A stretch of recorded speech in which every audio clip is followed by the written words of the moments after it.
Hey, seventh graders. It is 10:30 on Monday, November 9th, 2020, and we're going over today's lesson. So pay attention. Let's tell you about what's going on today. Today we're going to talk about Iroquois sports and government. I do want to mention some reminders. Reminder that Friday the 13th is the end of the quarter. Make sure all assignments are due as close as possible by that date. Make sure you're just not turning them in. Make sure they're turned in done. All right, so we'll get into the lesson soon enough. Let's keep going here. So on this page, latest announcement is our lesson right here. So make sure you check that. That was posted at 8:13 today. Remember, November 5th, last week, was the lesson of the history of the Iroquois and introduction. You had a video clip here based on Ed Puzzle. Again, pace yourself. It's a little longer. It's about 40 minutes, so maybe watch 10, 10, 10. Break it up a little bit, maybe 20 and 20, and answer the questions and turn it in when finished. This was the lesson that went along with the video. Please make sure you look at that as well. So let's get into our lesson today. All right. A couple things going on. The first one, there's two things here. Please make sure you read the directions. Again, if you're in cohort 1, you are in class today learning. If you're in cohort 2, you are remote and learning the lesson online with the Screencastify. The same thing goes with the fully remote learners as well. Okay, so I'm getting out the Screencastify right now. This is going to be due on Wednesday. Please also be aware, Wednesday is a holiday and there will probably not be any meets, right, for that day. So if you're expecting a meet, I probably won't be on. It is a holiday. Please make sure you read directions, all the directions carefully, so you get the lesson done correctly. So here we go. First part of the lesson, which is the government and society. First page starts off with the same picture we've seen on the cover of last lesson. Notice the people, notice the artifacts in the picture, right? Pretty much you're watching the Screencastify, you're checking out the notes from my website, and then you're watching the Brain Pop. The Brain Pop is not working correctly, so check back in your class link later to see if you can find it. But right now it's not up and running. Don't know what's happening, but I'll let you know how that goes. So on to the first page. Pages 2, 3, and 4 all work together. Okay, they're all about what's called the birth of the Iroquois Confederacy.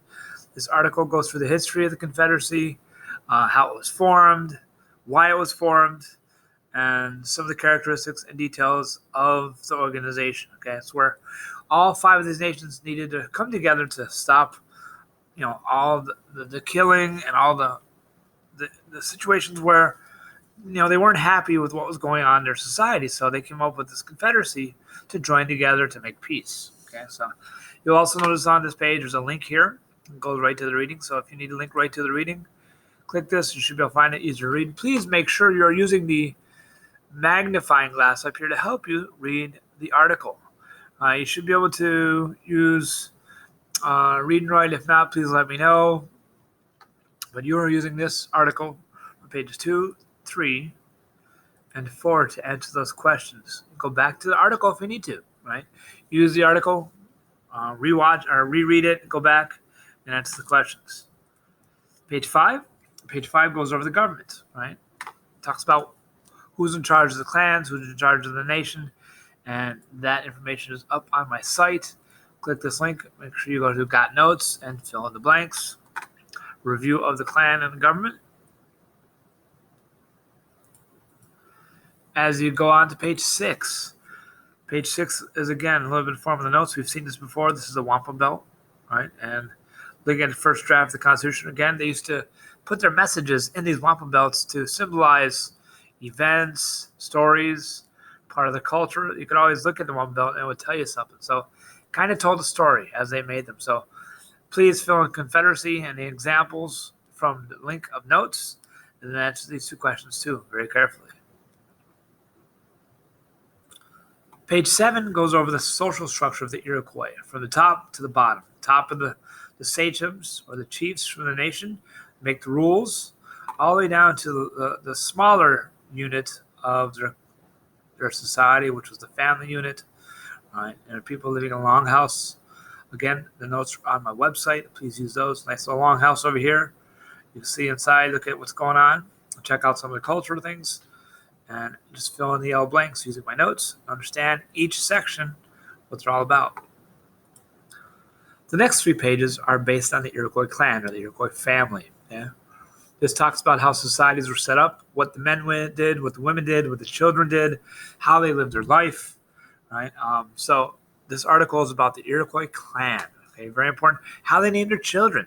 So this is a really interesting one, and how they named their kids. So, and who was in charge of naming their kids. So page 8 is just a reading of it. Again, here's a link for a full-size version if you can't see it well, but you could also use a magnifying glass to zoom in on it. Answer the 3 questions, then go on to page 9. Right? Page 9 is continued from the Iroquois clan. The reading you just read on page 8 talks about how kids were named. Look at it carefully. Answer the questions. Go back to the reading if you need to. You have the reading there. Use it to your advantage. Check out the flowchart to answer these questions 2, 3, and 4 down below. Okay. Page 10 finishes up the clan. And again, the link right here to notes. Please make sure you fill the notes as best as possible. I'm not sure if you might need to add a blank here, so put that in there as needed. And then also add the definition of matrilineal. And then finally, the last page is the brain pop. All right, you're going to have to go back to Launchpad and get in through brain pop with Launchpad. Please check that out and complete that. So this is the first part. All right, on to the second part. So the second part goes along with the sports. Here is a copy of their sports. You're going to click this file when you're done the other one. And here it is. This sport is a very famous sport local to our area. Native Americans of our area region, the Haudenosaunee, were known to be the ones who invented this sport. Those of you who play it can identify what it is just by looking at some of the equipment used to play it. Right? So I'm not going to tell you what it is yet, but you should be able to figure it out as you get into the lesson. All right, so directions, a couple directions here, just looking at the slides, check them out.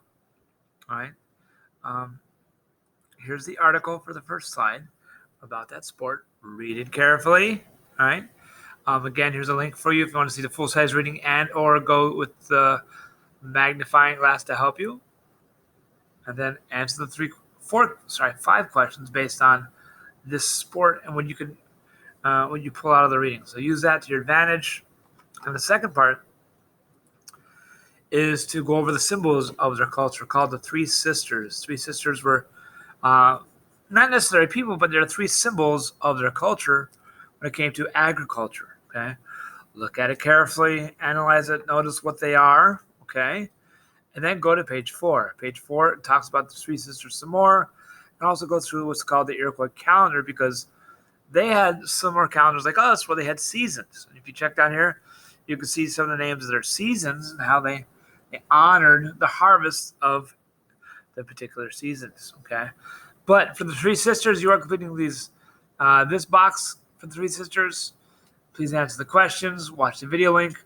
Again, if you need full size, click here and use the magnifying glass. And then finally answer the question number 5 based on the ceremonies for the Iroquois calendar. All right. Again, reminder, end of the quarter is Friday, the 13th. Please make sure stuff is in or around that date because I need to have my averages done. And again, Wednesday was the holiday. So if you need to get in touch with me, try to get in touch with me before or after Wednesday so that you can get those questions answered, because I probably will not be online with the Zoom or a Meet because it is a holiday. All right. Again, have a good day, guys and girls. Get your stuff done. Make sure you're on track with all your assignments. And I'll talk to you soon.